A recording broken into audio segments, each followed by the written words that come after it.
In 5:34, I'd like to call the Capital Project and Equipment Committee, December 3rd meeting to order.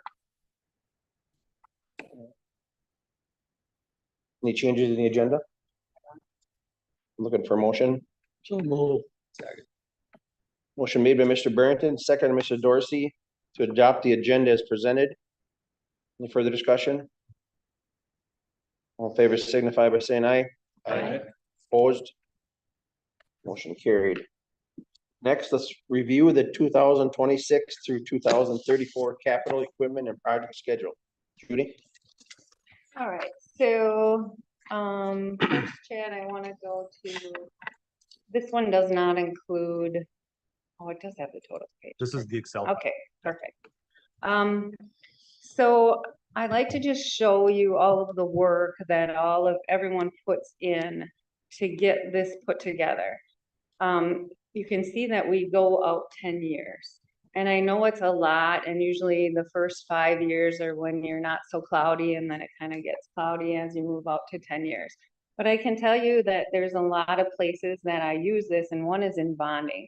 So bonding likes to know that your community is actually thinking about the future, that, looking at the past and looking at the future. So when they ask us about our financial information, one of the things they do ask of me is that I provide them with what does our capital projects and equipment schedules look like. So to them, this we're looking forward at the community, looking at our needs. So this is really an important schedule that gets updated every year. And what the department had to do is they have, requests that they're looking at this year and looking at next year. So sometimes they move things around. They're like, I can wait on this piece of equipment, or this piece of equipment needs to be shifted back. So it gives them a place to go to, so that when they're looking at their list, and this is what these look like. So then they not only have this where it gathers the data, where did it go?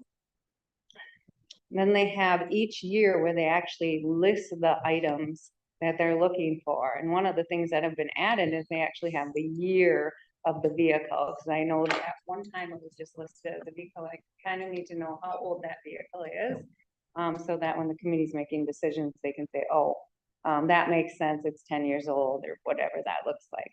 But again, this is a work in progress, and you're constantly updating and looking at years in the future to see what it is that needs to be replaced. And that way you're not running into replacing the same piece or another piece of equipment year after year after year.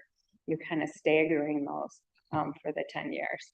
But so this process was done by each department head. And then what we do is we go into a meeting and we focus on this year. So we take a look at this, make sure everything looks like people are actually, putting numbers in the schedule. We know when it gets to be 2031, again, things get a little foggier. But then we hone in on the current year. And we had a meeting after one of our staff meetings. And what we do is all the department heads sit down and we say, okay, we're going to go into our December capital projects meeting. What is it that we need to approve in December so that you can move forward on your project, get your equipment moving forward so that you can get it next year? Because as we know, there's a big lag time in a lot of things today. So what they came up with, so first of all, this is the list for 2026 that each of the department heads are looking at. And what is highlighted here is those that have been prioritized for tonight's meeting, that the department heads would like to be approved tonight, and that they cannot wait till February. So the next time we'll meet will be in February. And what that allows me to do is take a look at the last year's budget and see if I can move any dollars into here, so that we can take a second look at what can we afford to get done in 2026 through the capital projects fund. Okay. The other thing that's happening tonight is we have, as you can see, just about every department head here. And what I would like is that you as a committee, if you have any questions about anything that's listed on this list, that either one, you ask them tonight, or two, you take a good look at it and go talk to them prior to February. Like, what is this project? Why are we doing this? If you don't know, chances are you've been to all your committee meetings, you guys have all talked about this, and it's not the first time you've seen the list, and they've been through all of this before. But sometimes things pop up, and in a different department or something that you're not attending, and you want to just say, hey, what is that about, or what is this about? I also have the fire chief here tonight. We really have to talk about fire trucks and how that process is gonna work. As you can see on the list for the fire department, everything for our fire department is $1 million, okay? We have some very large pieces of equipment that need some attention over there in the fire department. Mark and I have already visited about this. He knows we can't afford to continuously, each year afford $1 million truck. He understands that. But what I said to him is the committee needs to understand how we need to move forward with fire trucks in the future, or starting today, actually. Mark, why don't you come? So, fire trucks have gotten super expensive. And B, the process to purchase a fire truck is going to be very different from sitting at a capital meeting like this and making a choice to buy a fire truck. So I asked Mark to call and just get some information on what does it look like to order a fire truck today? Because honestly, it used to be us sitting in this committee and we'd say, order the fire truck, and he'd have it next year. But if you want to just walk them through what. So yeah, so requesting basically to replace our 1992 Ford, that truck, I don't know if any of you are aware, but that truck came from Muckwood when Muckwood disbanded. And that truck is like, it's pretty old, 92. So if I could order a truck today, or get the okay to order a truck, we'd have about a year speccing and then putting it out to bids. And then an additional 2.5 to 3 years lead time to get that truck delivered. It's almost a 3-year lead time once the truck is ordered.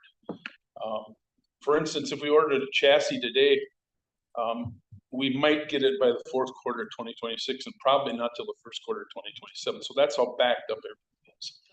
So basically asking for the dollars for a new truck to replace that 1992 Ford.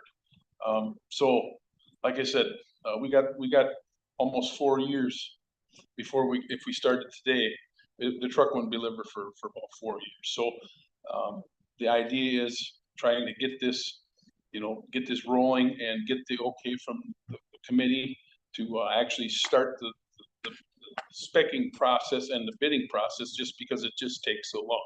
So we wouldn't, if we could order a truck today, it'd be almost 4 years before we get it. And that's unfortunately going to be just about any truck that we order. We ordered the tank truck here 2 years ago, and we still haven't gotten it yet. So that's just the way it is lately. You just you can't go down to the Ford dealer and buy a truck. So it's basically requesting that you approve that purchase to purchase a new fire truck. So Be a pump. So my suggestion is, we cannot give him that approval today. What we have to do is we would have to commit the next bonding, which could be 3 years-ish is what I'm thinking, the next time we have a road project. We would do a resolution to spend on that bonding, and that would give him the authorization to spend from the bonding prior to the bond. So it's not unlike when we do resolutions to spend for street projects and we get started and we have engineering and all those other things, but you don't want to take out the bonding because you can borrow from yourself in between, and then you get your money back when the bonding counts. So I'm not going to make you or talk about, I didn't bring the resolution, but I want you guys to definitely, think about this, because Mark and I have been having these discussions for about a year, and every time he comes to me, I'm like, I think I'm gonna retire. But it's like, I gotta think about this. This is a lot of money and I don't know how to fit it in. So I just feel like this is a way for us to move forward with the purchase in today's environment. Cause it's different for me too. Remember, I'm used to see you guys just sitting here and saying, let's buy a fire truck. And now it's like, okay, how are we gonna manage this? And that is my thought process, but maybe you guys have other ideas about that. But I'm thinking the best way to do this, and I'm gonna touch base with Ellers, haven't done that. They're our bonding agency. And I'm gonna say, can I do this in the same manner of which we do road projects? I have a feeling he's gonna be a yes. But then Mark was talking about, you do have to pay for the chassis, of which we would just, borrow from ourselves $500,000 until that bonding came in. And then we would sit on those dollars that pay for that fire truck till the fire truck came in, and then we would invest it in, but you have to be careful, you can't be more than, but that's not. So, it is just a path forward, I believe, because we can't not have a path forward for the fire department. We have to replace that equipment, just as we replace everybody else. Other equipment is just gonna look different moving forward. So I think what would be the best bet is that in February, when we come back to Capitol, in between, I'll get my ducks in a row. And you guys can also, you wanna go talk to Mark, you gonna talk about this at something else, whatever you wanna do. I'll bring that resolution in. I'll do all my research and I'll talk to some other communities and see what they're doing. But I know a lot of other communities have a lot of heartburn about, trying to pay for fire trucks or emergency vehicles in general, they're just super expensive today. I just got a question. Is there a market for a used fire truck? Not much, not especially that old of a vehicle. In the past, we've pretty much put them out to bid, and I think Highway Truck Park about the last two that we got rid of. I'm just saying if there's a larger community that rotates in fire trucks, we could purchase a used one from a larger community that's getting rid of one that still has some Yeah, I life. don't know how good an idea that is. We don't know what we're buying. We're not putting the fire trucks on the road every day. It's, a small community like us. I don't know if we need a brand new $1.3 million truck. I just didn't know if there was have you explored the used fire truck market? Yeah, there is a market out there, but you're taking a big chance. You don't know what those guys do with that stuff. Right, for the use that a fire equipment gets, it doesn't pay to buy a used one. Because you don't know how hard they run them or nothing. Because realistically, most communities are probably gonna hold on 10, 15 years, I think. Well, in the past, when we could, I mean, we used to keep a truck for 40 years. So we used to rotate a truck every 10, but we got out of that cycle just because of, I was asked by Judy to, can we get by? And I'd say, yeah, we can get by. But we got out of that cycle. But trucks can't last 40 years anymore. The electronics just don't last. Everything's electronics. I mean, back when I got on, we had a 47 Dodge and a 57 Dodge. Those things ran. They could have run another 10, 12 years. But everything's electronic. We're having nothing but issues with all of our trucks. We just had a big bill for our aerial around 15,000. So I mean that's what happens if you hang on to them too long. And I would recommend against a used truck. Just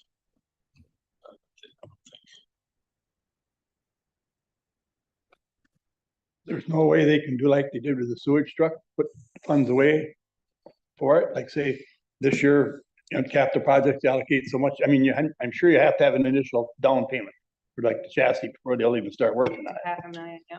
Is there any way you can say for the next 3 years, make payments till you, or can't you do that? They take all the money Right. we put in capital for 3 straight years. We would be able to replace another thing here in the whole city. Yeah, And that's 3 years of capital. It's 1.5 million. This is 1.3. and he's right. It just You would puts bet. pressure on every other think so. department. Yeah, Okay. One To of not one of get- the few things that we can replace that we can bond with. that's true too. The rest of the stuff you can't, so you really put yourself in a hole.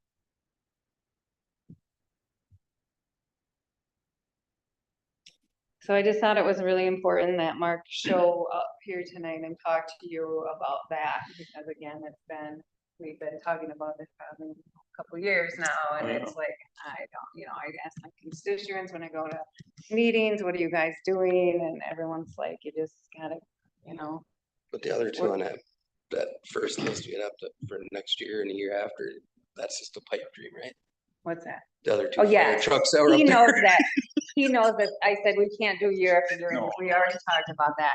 At some point, we have to find, at least you have to wait till this truck comes in and then start the process of a next truck. So that you have 3, 4, and 5 years in between these purchases.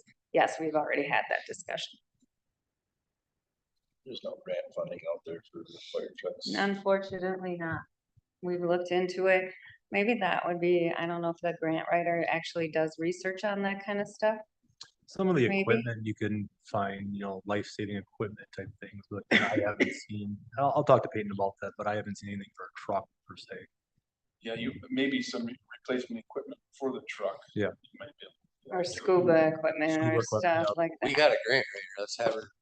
Oh, yeah, I mean. Good luck. But- Yeah. But, I mean, to the point, this is, like Judy said, this is getting scary. I mean, when we got these pieces of equipment that are getting to be these price tags, and that's not only this, but plow trucks and payloaders and all the equipment that we Yeah. need to run the city like we thought we're, expected to. These levy limits over the years, our capital projects budget hasn't changed from $500,000 for years. The prices have definitely changed every year, so.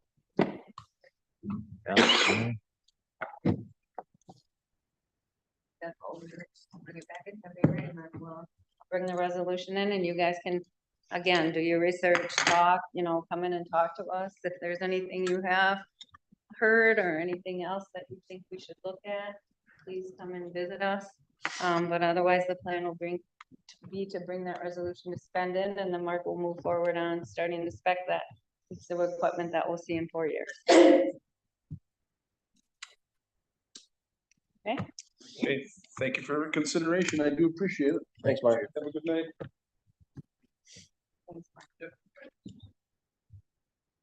All right, so with that, I guess I would open it up. As I said, we have all of our department heads here tonight. So if you have any questions on any capital item in particular, before we would start approving those that are highlighting or looking to approve those that are highlighted in yellow. How did our experience go with them leased vehicles?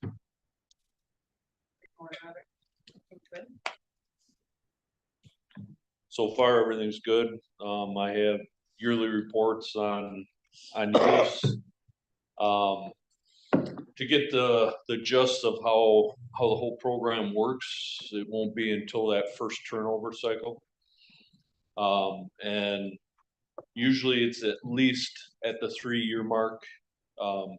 Anywhere from the 3 to 5, they run the analysis on the selling price of what we currently have off of new prices of what it would take to come in and how much of that equity that we build in those leased vehicles gets put back into the system towards the new ones on that transfer. And you see that 9,000 no longer there, and you see it a lot lower in just about every case they show me.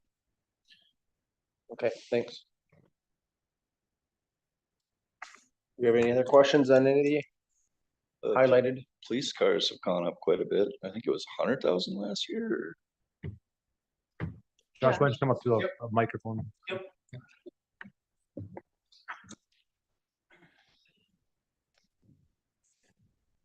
So the squad cars, just in general, from Ford Explorers to Tahoes to Dodge vehicles.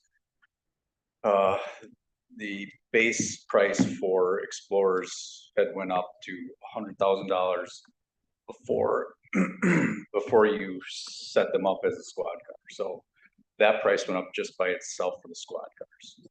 With Randy Frick closing his place, then leaving us like, okay, do we stick with Ford? We dealt with some Ford service issues. So we received quotes from Clintonville, Ford.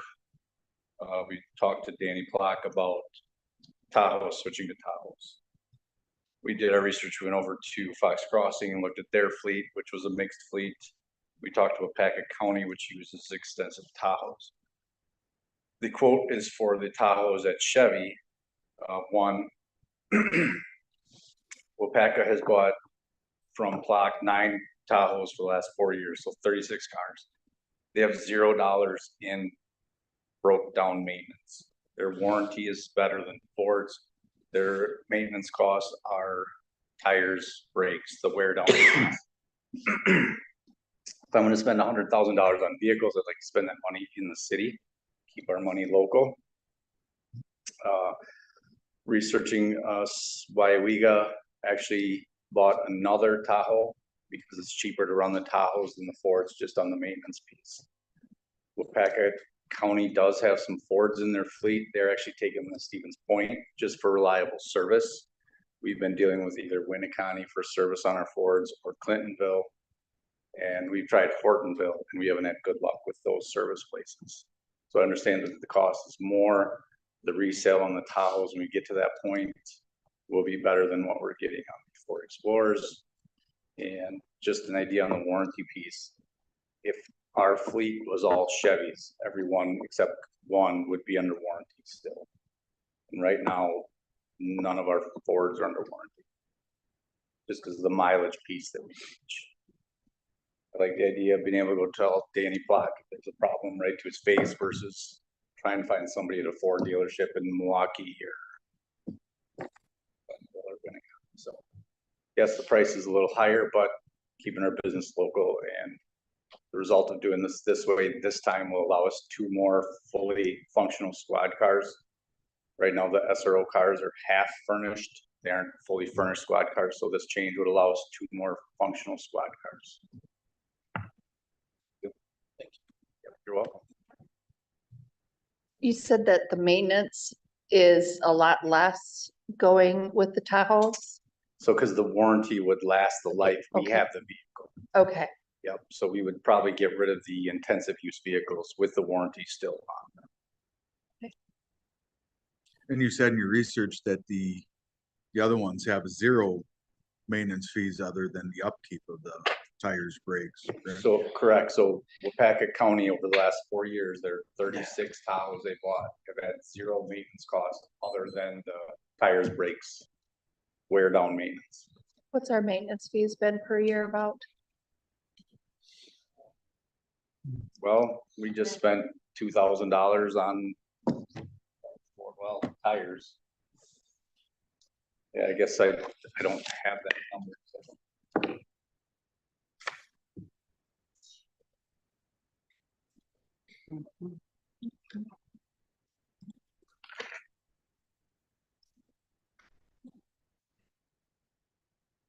This year so far, 16,421.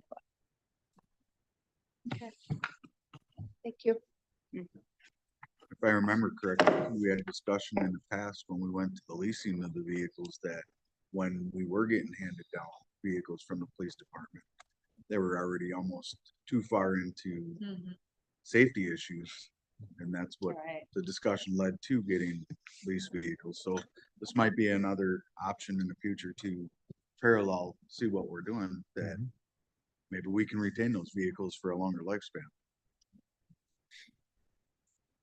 And with the vehicles we're getting rid of, we have an ambulance that we're gonna auction off, the crime scene vehicle, that's 30 years old, it's outlived, it's like for us, that was a donated vehicle to us, auction that off. One of the squads that we will commission will be auctioned off. And then the better of the 2 will be repurposed to the fire department for their inspection. Good, thank you. Thank you. Okay, well, Just crazy to see how much everything's going up in the last week because I've been involved in this. Do we have any other discussion on any of these things?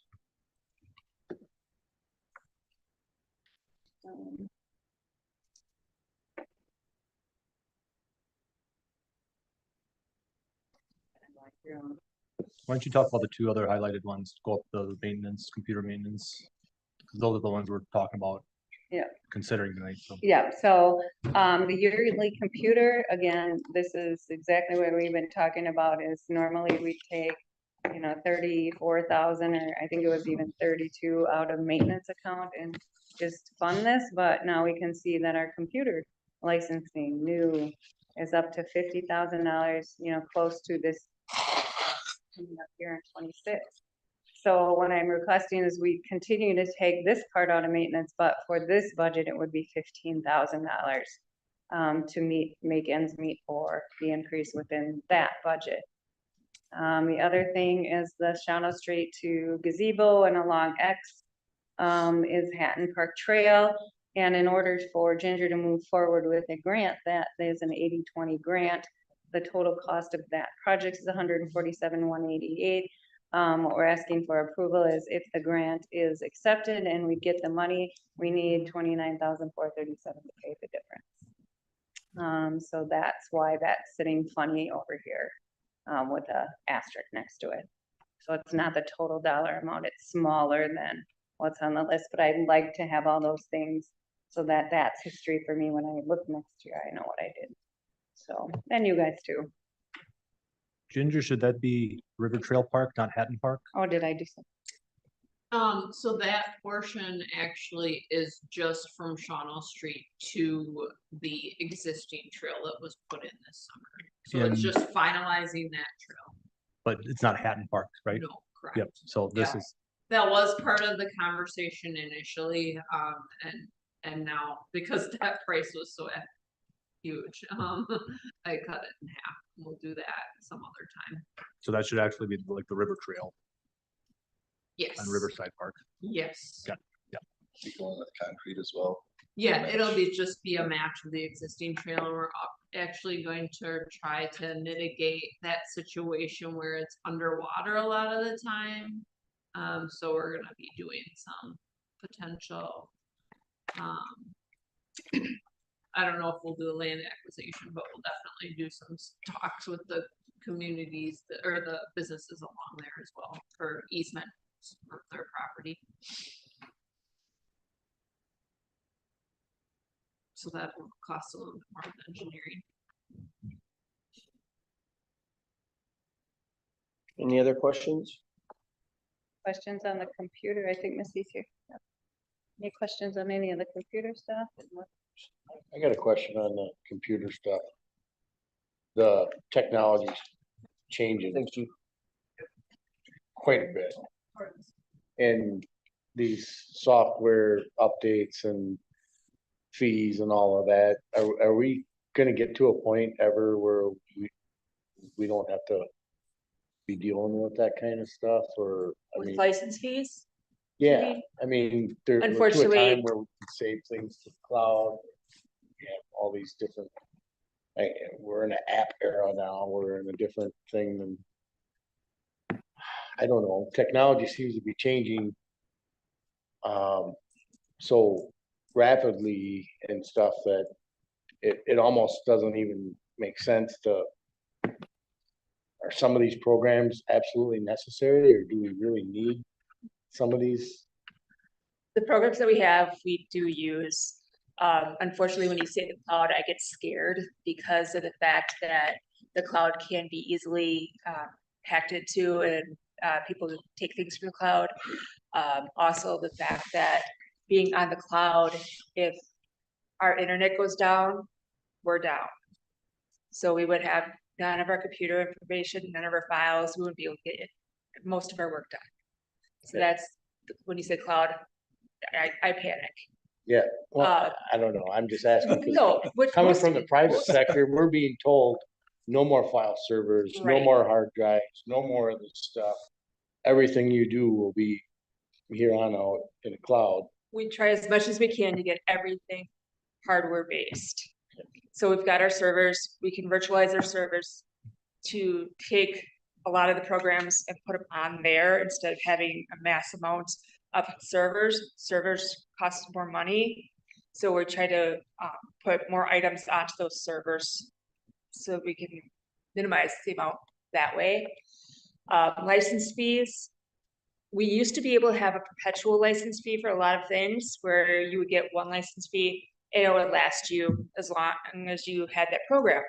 Unfortunately, companies no longer like that. Even our exchange that we are going to be having to fix next year or update next year. We used to have a perpetual license. We've had it for 10 years. We have to update it because they're no longer going to be supporting it. They've changed it to an annual fee, which is expensive. So every user that uses our emails, even the council members, we have to pay for an individual license for each and every one of them. So license fees, it's 70% of our budget for the IT budget. It's just license fees. So similar to like the police department, is there any way organizations like this or companies or can go, we can say, hey, Ford, you guys suck. We're going to Chevy. Is there anything we can do to like kick back a little bit or fight back a little bit at these changes in the industry to say, okay, look, if we're gonna license with you or we're gonna use this software, I need at least a 5-year guarantee that you're not gonna change it or have some kind of flaw, and we're gonna have to pay a bunch of money 2 years into it, and it's junk. Anything Microsoft based, no, because they've got a monopoly there. When we have like our firewall, we did go out to see who had a better one, who had a cheaper, not necessarily a cheaper one, but better with better monies. And items of that nature, we do go and look to see what's their better cost. Like I said, again, Microsoft, we're stuck. Unless we go off of our Microsoft programming, and everybody will have to learn a new program. It's not just Keith and I and Chad learning something new. It's all of our members. I mean, we can do it. We've talked about doing it between Keith and I. It's just a little hard to learn for other people. John, to your point, I mean, I'll take for example, our Parks and Rec software that we have. You said, can we get rid of something? Can we do away with something? Sure, but what's the outcome of that? So right now we have the ability for people to register online for programs. We use the programs to, keep track of schedules for facilities, things like that. Sure, we can go back to pen and paper for all that, but the amount of staff time needed to do that would be immense. We would get rid of the options for people to have the abilities and flexibilities for online registrations, just for an example. Could we look at going to different programs? Yep. But the upfront cost and upfront number of hours needed to configure, say, our Parks and Rec program. We've got all our people registrations and facility rentals and schedules and stuff like that. To migrate that to a different company, that's a huge amount of staff time to do something like that. So it's not only, the monthly cost might be a little bit cheaper, but the initial process to change something to a new program. Once you get into a program, it's hard to change, to get out of things once you've invested into that. It'll probably take 6 months to a year to migrate, and we're working on timekeeping, trying to get timekeeping working right now. We're 6-8 months into it right now, and we're still working on it. So I mean, if we would go with a timekeeping program for a couple of years and then try to migrate, it would be immense amount of staff time just to go to a new program for those abilities. So it's tough. It's really, these companies got you. They know it.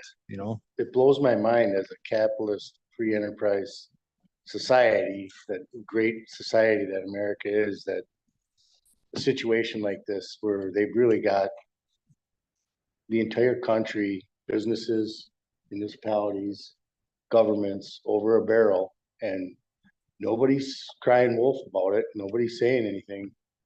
We just keep paying it, and it's just absurd. I think we need to do something, talk to our legislators or something, but these kind of price increases are the direct result of somebody that's not really for what we stand for here. So I don't know. It just every year it blows my mind. And I see it from the private sector, what, you know. You try to save a little money and then all of a sudden you're extorted by some foreign national company and nobody cares about that either, so, yeah. All right, thank you. I just had to ask that question. If there was anything we could do, you know. I stretch our IT budget as much as I can, so, yeah. They got us over a barrel on that one.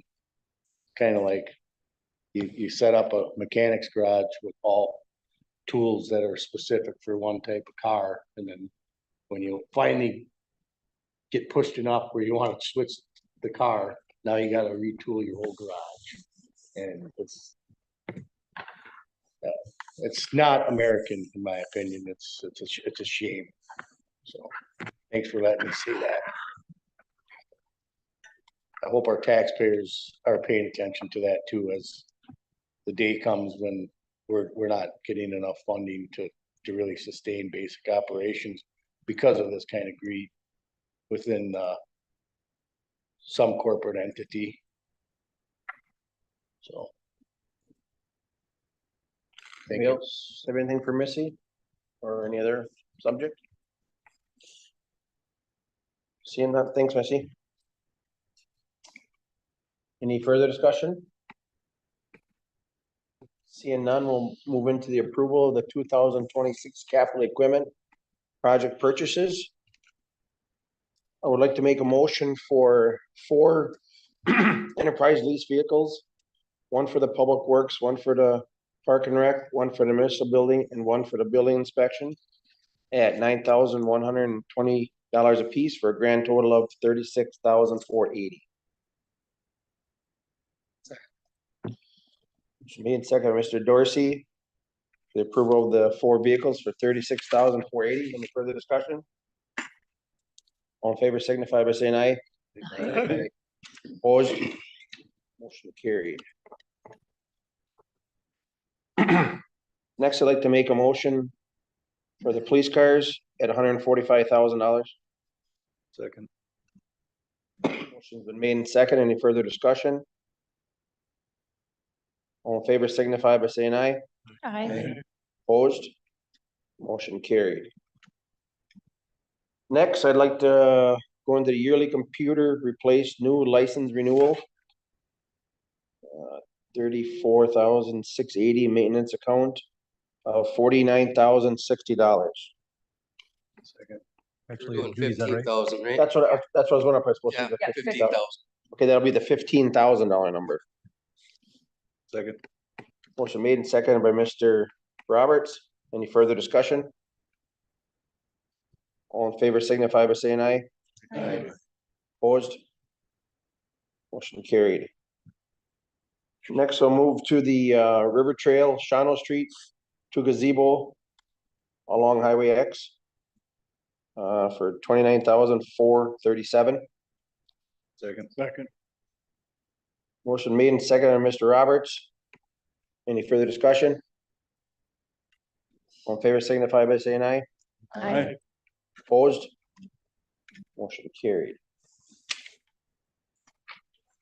Is each group coming up or is that the memos? Is that all done with?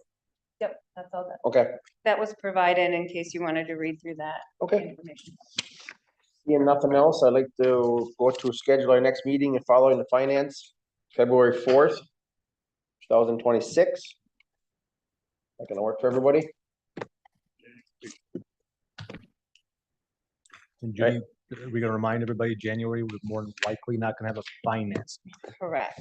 So unless something comes up, I'll send out all the financial information for that January meeting. But if something does come up, we will hold a meeting. So, and we could hold it the next week if we needed to. So we still have the option of holding finance, but at this time, there will not be an actual meeting in January. Okay. So that's all squared away. Anybody has nothing else? We'll look for a motion for adjournment. Second. Motion made by Mr. Ritchie, second by Mr. Barrington for adjournment. Any further discussion? We are adjourned. Oh, all in favor?